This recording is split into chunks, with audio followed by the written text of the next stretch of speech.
South Africa, a popular Nigerian pastor was arrested for allegedly sleeping with girls in his church. Not just one or two, but as many as 30 girls. Lord have mercy. Some of these girls are as young as 14 years old. Can you imagine? Ladies and gentlemen, please meet 58-year-old Tim Omotosho, founder of the Jesus Dominion International Church. Now, according to the church's website, he has 27 churches around South Africa with branches in Britain, in France, and Israel as well. 27 branches. Apparently, this man has been a pastor in South Africa for almost 16 years. Omotosho is well known for his designer suits. I mean, when you see his pictures, you can tell everything is bling bling, expensive sunglasses, and luxurious cars. Apparently, he has a Lexus. He also has a Porsche. Some people call it Porsche, you know, however you want to call it. His wife drives a Jaguar. One of the women working with him said that everything from his clothing, his shoes, his jewelries, and sunglasses, they all come from a designer in England. So they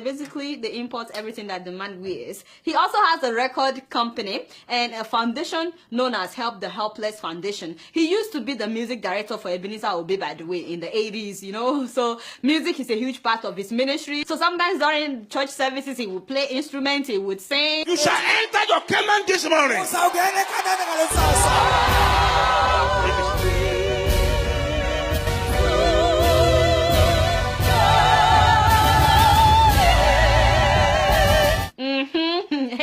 Yeah, man. Apparently, the man of God has at least 3 residences in the affluent part of Durban. One of his homes is valued at 2 million rand. He also allegedly has female recruiters who look out for beautiful young girls that live with their single mom, because apparently the man is intimidated by girls who have fathers in their lives. So he targets girls who have single parents, and it has to be a single mom. So these recruiters will tell these girls that if they come to live with the pastor, that he will sponsor their education and give them a better life, that there are so many girls that are living with him that he basically adopts them and he's taking care of them. So a lot of girls are attracted to this, but upon arrival to the house where he keeps them, they will see other girls, they would relax, and then one night the man of God will invite the new girl into his room to come and massage his leg, and then from there he will tell them to perform oral sex on him, and if they refuse, he would say it is God's will for them to do it. And you know, some people just cannot say no when they hear a man of God say it is God's will.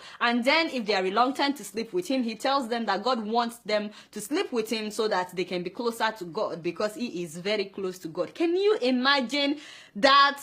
God is so patient. There are so many people that are messed up, and then they proclaim themselves as men of God. In fact, one of the victims said that when she complained that what if she gets pregnant, the man of God laid hands on her stomach and prayed that God would prevent her from getting pregnant. I mean, the stuff that I heard when I was watching the video of the victims, it's mind-boggling. My spiritual belief, it went down the drain.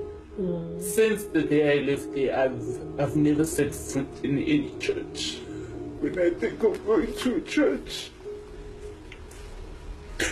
it's hard. Now, there are so many wolves that dress as sheep, so many so-called men of God that are just manipulators and mind controllers. And for so many years, many of these girls could not talk to anybody about this. I mean, they all knew among themselves that they are being molested by this man. Apparently, this has been going on since 2002, but many of them believe that because he's a respected man, that no one would believe them. I saw a video where some of the male workers were complaining that how come only the female workers were getting preferential treatment. Apparently, there's a huge boss that would take these girls to church, take them back. He was giving them preferential treatment, and it looks like the guys were just invisible. They've been offered accommodation, they've been taken care of, and that gave me a suspicion. He says that the men in the church always suspected that something was amiss because of the way the young women were given certain privileges that the young men were not. And when one of them complained, one of the male workers, when he complained that how come,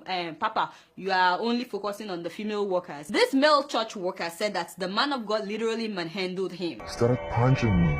He manhandled me to a point where if it was my mate, if it was someone I know, I would fight back for myself. Now, some of these girls said that the man of God will convince them to drop out of school. He will say that they are not destined for school, but that God has the plan for them to open a business and become rich like that. So they will drop out of school. It's like he tries to isolate them.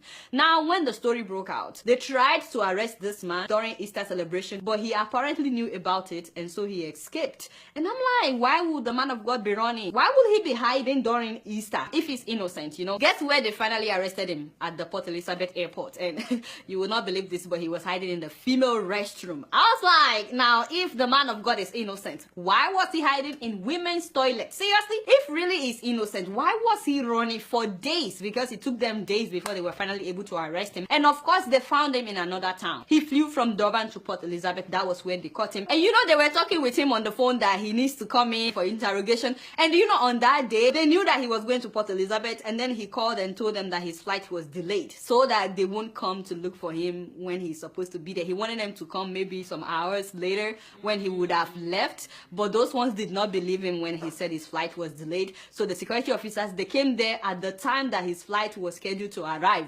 And sure enough, the flight was not delayed. That's another thing. The man of God lied. He lied to the security operatives that his flight was delayed. And then when they came, they found him in a restroom. He allegedly told the police his flight was delayed. We had to take initiative as the Hawks to go to the airport ourselves, only to find out that the flight was on scheduled time. He sought refuge at the toilet.